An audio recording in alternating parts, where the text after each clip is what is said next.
Makanisa na misikiti zinakuwa na kazi ya kuhimiza waumini katika uraia bora kupitia mafundisho mbalimbali. Mjini Goma inaonekana kuwa makanisa zimoja hazitie mkazo kwa mambo ya kuheshimu kanuni za nchi, ila zinaweka mbele mafundisho zinazogusia sana sadaka. Jambo hili halisaidie waumini kuwa wananchi wazuri. Kwa ngambo nyingine, kuna madini zinazogusia kuwafunza waumini wao kwa bonne citoyenneté.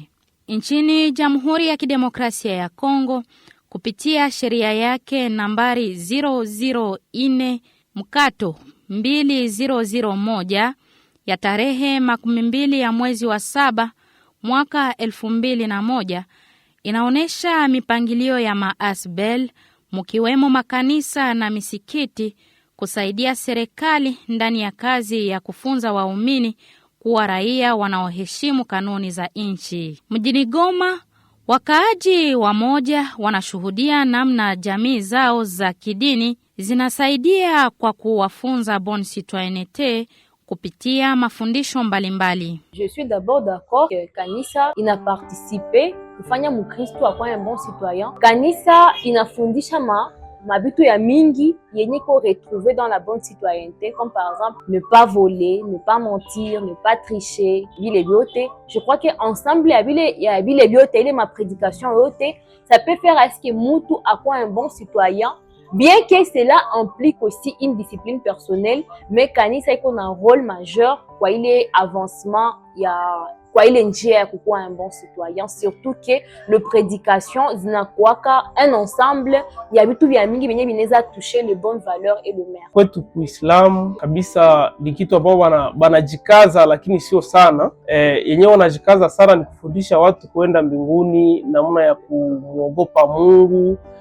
Ile jambo wanajikaza kabisa sana. Sisi kwetu Kuislamu tunaenda kufatana na Qur'ani. Qur'ani katutuma tufundishwe vile kabisa, wanatufundisha yenye iko katika Qur'ani, kwa sababu bakaleta yenye iko tofauti na Qur'ani inakuwa tayari mashaka, haitaonekana vizuri kwetu sisi Waislamu. Kuko iglesi unaingia ndani, donc unaenda juu ya maprofesi, na kuko iglesi unaingia ndani ni enseignement. Unaweza fanya na 5 mois 6 mois unaingia mkanisa na bakupatia profesi, mais uko pale juu ya kuomba. Na mu enseignement wanapaswa kufundisha gisi ya kuishi mu societe, gisi ya kuishi mu watu.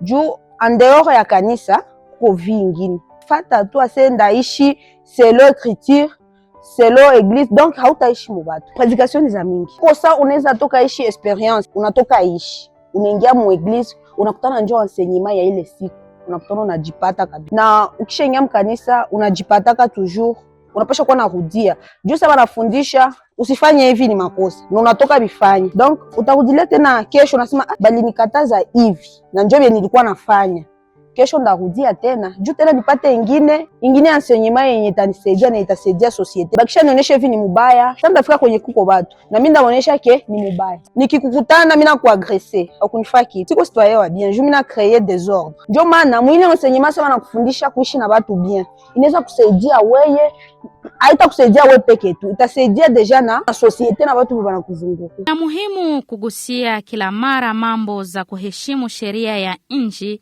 katika mafundisho mbalimbali za kidini kwa kukomalisha mtu kwa ngambo zote. Mkristo haishi tu kwa Injili bali na kwa mafundisho mengine ambayo itamsaidia kuishi vizuri katika mazingira yake ya kila siku. Pour être un homme complet, il faut avoir de l'équilibre entre l'évangile et l'équilibre entre l'éducation et le social. Alors, quand on fait seulement le social, sans l'évangile, ça y a un déséquilibre. Et aussi, quand on donne seulement l'évangile, sans le social, il y a aussi un déséquilibre. Les pasteurs, les communautés et les chrétiens eux-mêmes doivent s'assurer que dans l'annonce de l'évangile, il faut que ces éléments marchent de pair. L'Église doit être capable d'initier des activités génératrices de recettes. Et pour cela, il faut des spécialistes dans le domaine qui peuvent venir faire le partenariat avec l'Église pour de telles activités qu'on peut initier dans l'Église. Plus des sujets qui donnent ou qui mettent les chrétiens dans ces valeurs. Nous appelons ça les valeurs du citoyen. Alors, quelles sont les valeurs du citoyen? Les valeurs du citoyen, nous pouvons dire par exemple l'amour du travail. Il faut aimer le travail. Ça, c'est une valeur. Ça, c'est une valeur citoyenne. Il faut être en paix avec tout le monde. Ça, ce sont des valeurs importantes. La paix. Cherchez la paix avec tout le monde. Ne soyez pas un objet de troubles dans la communauté. Des valeurs comme l'ordre et la discipline. Ce sont des choses qu'on doit enseigner parce que Dieu est le Dieu de l'ordre. Il n'est pas le Dieu de désordre.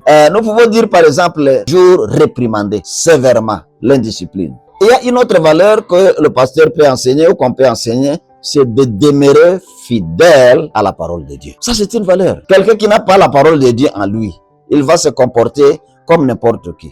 Nous pouvons dire par exemple, il est utile pour le pays, pour la vie de la société. En fait, nous devons aussi apprendre à vivre dans l'amour, nous devons apprendre à vivre dans le pardon, nous devons apprendre à vivre dans l'unité, dans l'honnêteté, dans l'humilité et intégrité. Et ça constitue des valeurs importantes sur lesquelles le pasteur de l'Église peut se concentrer et donner des enseignements là-dessus. Kwa upande wa mtaalamu wa masuala ya maendeleo, mafundisho juu ya tabia njema inapaswa kuwa moja ya somo za muhimu ndani ya dini. Pia viongozi wanapaswa kuwa mfano bora mbele ya waumini wao. Kanisa odla ya kuhubiri watu juu ya kufika mbinguni, kusema mafundisho ya pasteur, padiri, bashe banapaswa kuwa natia ndani ile hata ni kidogo tu, asianze ubiri mwanzo mpaka mwisho na kutia mwele mafundisho ya bonne citoyenneté. Haitoshe tu kubafundisha na binaishia pale, mais biko aussi na devoir ya kufanya suivi, kujua kama ile tuko tunafundisha watu eske biko wanabipratike, pour que mafundisho isishie tu kumidomo, mais banapaswa chunguza kama bafidele babo bakristo babo biko na pratike ile kitu ndani ya maisha yao. Lakini mission ya kanisa na mwa ile sheria yenye tumesema ya numero 004/2001 inaonesha kama kanisa nayo inapaswa saidia bakristo kuweza kuishi ile uraia bora. Lakini inaanza kuwa leo ni kuonesha kama utabarikiwa, donc maprofesi ile matabiri na sadaka ndio vinakuwa mbele. Hapana, ba pasteur biko nanifata, ba padiri biko nanifata, ba shehe biko nanifata. Hapa ni occasion ya kuba interpeller kama haiko ndio mission ya kanisa hili. C'est vrai, ukaoneshwa na Mungu ya kweli, uko na devoir ya kuambia ule Mkristo haikataziwi.